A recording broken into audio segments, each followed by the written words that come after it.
Hey everyone, I know it's been a while since I uploaded a video the last time. Life happens sometimes. As I mentioned earlier, work takes precedence over creative endeavors at times, and I needed some time off just to recharge. However, now I'm back and creatively I feel like my brain's running very well now. So I wanted to take a bit of a deviation from my usual topics today. I just wanted to talk about a very important day, February 9th. And that's because exactly 1 year ago, in February 9th of 2019, I uploaded my first video. I was wearing the same green hoodie and I said, I don't know what I'm doing, and I think that's amazing. And in 1 year since then, I feel like I've started to understand what I'm doing, but it's still very much the same. I'll just go over a few statistics about how my channel is doing in terms of some analytics and talk about those and my opinions on those things. First and foremost, the number of subscribers I have is 66, and my goal was to reach about 100 by the end of last year. I got 2/3 of the way there, quite literally, so not too bad. The other statistic related to that is the number of people who watch my videos that are actually subscribed, and what I found out was that only 30% of the people who watch my videos are actually subscribed to me. So I'd really appreciate it if you could hit the subscribe button really quick, so you'll be notified of any uploads that I make in the future. Also, there's a bell icon to the side of the subscribe button. You know the drill. The second and more important statistic is the geographical distribution of who watches my videos, and the top two countries are of course India and the United States. That brings up a very interesting comparison, because the goal a lot of the times is to talk about something that's relatable to someone who's watching the video. Why else would you watch it? Unless you're informing somebody about something or you're being relatable and they're tuning in to listen to your personality or to experience your personality. The issue with that is there's people in my situation. For example, I was born and brought up in India, but I moved to the United States about 5 years ago, and there's this need to connect with this new place that I find myself in, or relatively new now, and try to understand the culture and so on, while also scrambling to stay in touch with your roots. And that's a very challenging thing. I know a lot of people are in a similar situation to mine, where you have to sort of stand on two rocks at the same time, where you're trying to keep up with India, in my case, the Indian culture and things that are happening in my country, while also learning about a new culture and keeping up with that. And in the middle, how do you stay relevant and talk about relevant topics? I sometimes think about what's the larger percentage of the population that's watching my videos, and I know it seems a bit transactional, but I would say it's 2/3 of my audience is still Indian people. And a lot of the times the major feedback that I get is, especially in the last video that I did about the sedan-ocalypse crossover SUV trend, was that people just couldn't relate to it because that trend doesn't really exist in India. Another factor that comes up there is the kind of videos that people want. And it's not just about the topic itself, but also how long it is. I have two camps of people. I'm not sure if it's divided by geography, but people who really like long form videos, that's a trend that's coming up on YouTube recently. And there's also the trend of 3 to 5 minute shorter videos, and a lot of the people who watch my videos are in the latter camp. They really want something that's less than 7 minutes maybe, and that's corroborated with the retention statistics that I'm seeing, which is about on average 2.5 to 3.5 minutes is where it sort of peaks in terms of retention, and after that it sort of plateaus. Either at best it plateaus, but it doesn't really happen that way. It just crashes down like a hockey stick kind of thing. But that's fine, you know. I need to either shorten my videos and condense it, or have some topic that's so engrossing that you'll stay throughout the duration, whether it be 20 minutes or longer even.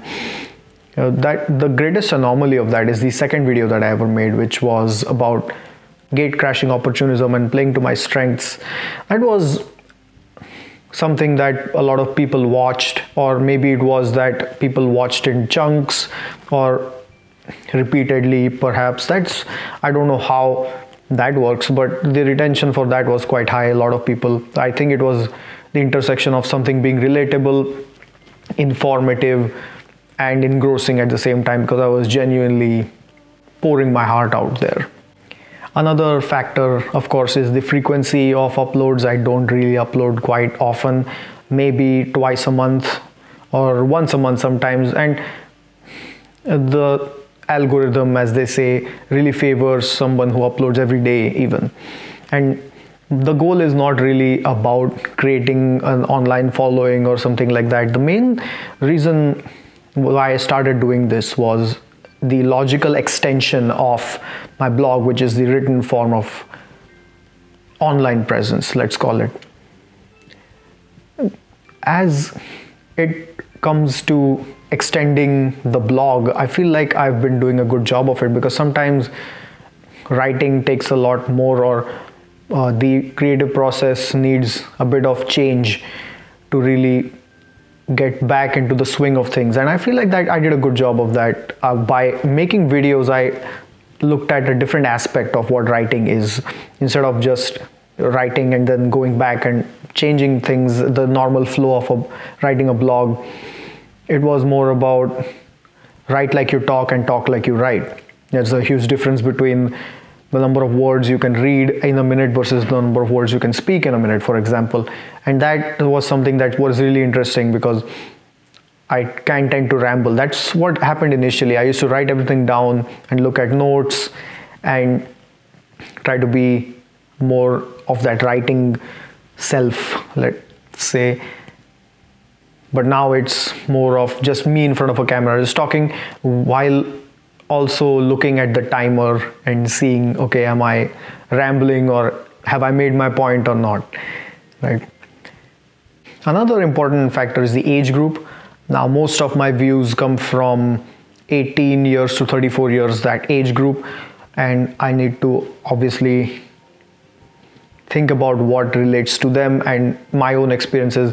And of course, people will relate to experiences that they feel are genuine, of course. And I try to pull from my own life. And again, that comes back to, that's why I don't upload very often, because sometimes you have to actually go out there and live life before you can actually talk about something. There's also another group which is more of my parents' generation, which would be 45, 50 and above.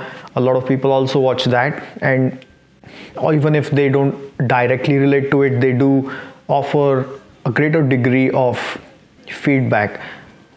Feedback is a very curious phenomenon, because when I publish a blog post, it's the depth of feedback is quite different. They don't really dive into the content or the structure of it. However, when it comes to videos, people have a lot more opinion on, you should look this way, or you should use these gestures, or the backdrop, because of that visual fidelity of that experience. It's very interesting to see the nature, and it's a lot more of like, here are some tips that I feel like are going to help you, or maybe you should talk about so and so things. It's just that it resonates with people a lot more, because you can see a face, a talking head, or whatever it might be. And that's a very interesting thing that I've observed in my year of making videos. I've tried to incorporate feedback as I go, but sometimes there are some limitations to it. Sometimes some topics I don't want to talk about, or there are some things that I don't have the necessary equipment to do.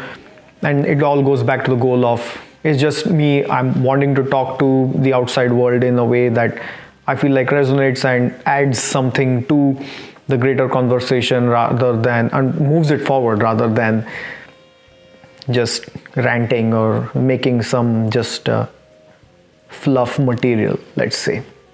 So what to expect from my videos in the future? The answer is I have a few ideas, but I don't know how I'm going to execute them.